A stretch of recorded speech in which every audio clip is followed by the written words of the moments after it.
Hi friends, welcome to our channel. ఎలా ఉన్నారు? ఈరోజు మా ఇంట్లో అరిసెలు.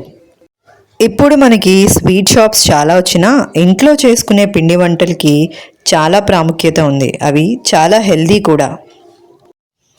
ఇక్కడ మేము కేజీ బియ్యాన్ని నానబెట్టి ఆరబెట్టాక మిల్లులో ఆడించాం.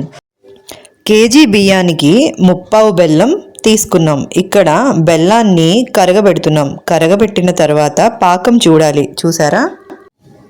పాకం ఇంకా సాఫ్ట్గా ఉందని ఇంకొంచెం సేపు చూసి గట్టి పాకం వచ్చిన తర్వాత నువ్వులన్నీ యాడ్ చేయాలి. ముందుగా యాడ్ చేస్తే నువ్వులు మాడిపోతాయి.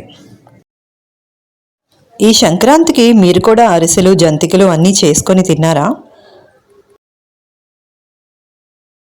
మా వీడియోస్ అన్నీ ఈజీగా, సింపుల్గా ఉంటే అందరికీ బాగా అర్థమవుతుంది, ఈజీగా చేసుకుంటారని ట్రై చేస్తున్నాం. అందుకే మీకు మా వీడియోస్ నచ్చితే లైక్ చేయండి, కొత్తగా వచ్చిన వాళ్ళు సబ్స్క్రైబ్ చేసుకోండి. ఇప్పుడు మనకి అసలైన పని, ఎందుకంటే పిండిని ఒక పక్క కలుపుతూ ఇంకొక పక్క వేస్తూ మనకి కావలసిన కన్సిస్టెన్సీ వచ్చే వరకు అలా తిప్పుతూ ఉండాలి. ఫైనల్గా ఇక్కడ చూపించిన విధంగా పిండి ఉంటే మనకి అరిసెలు ఒత్తుకోవడానికి చాలా బాగుంటుంది. చివర్లో నెయ్యి వేసి దించుకోవాలి.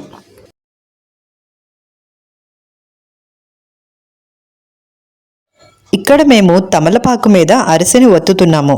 ప్లాస్టిక్ పేపర్ యూజ్ చేయడం మాకు ఇష్టం లేదు. పిండి వంటల్లో అరిసెలే త్వరగా అయిపోతాయి. కాకపోతే పిండి కలిపే విధానం మీద అంతా ఆధారపడి ఉంటుంది. ఇక్కడ మేము చాలా అరిసెలు చేశాము కాబట్టి ఇద్దరం కలిసి చేసుకున్నాము, త్వరగా అవుతుంది అనేసి. చూపించిన విధంగా మీరు నూనెలో ఫ్రై చేసుకొని ఆయిల్ని ఇలా స్క్వీజ్ చేసుకుంటే కొంచెం ఆయిల్ తగ్గుతుంది. రిమైనింగ్ ఆయిల్ మీరు టిష్యూ పేపర్ కనుక బాక్స్లో వేసుకుంటే అది కూడా అబ్జార్బ్ అవుతుంది. అరిసెలు ఎలా ఉన్నాయో కమెంట్ చేసి చెప్పడం మర్చిపోకండి. ఎందుకంటే ఈ ఫీడ్బ్యాక్ వల్ల మాకు ఫ్యూచర్లో వీడియోస్ చేయడానికి ఈజీగా ఉంటుంది. టేస్టీ అండ్ క్రిస్పీ అరిసెలు రెడీ.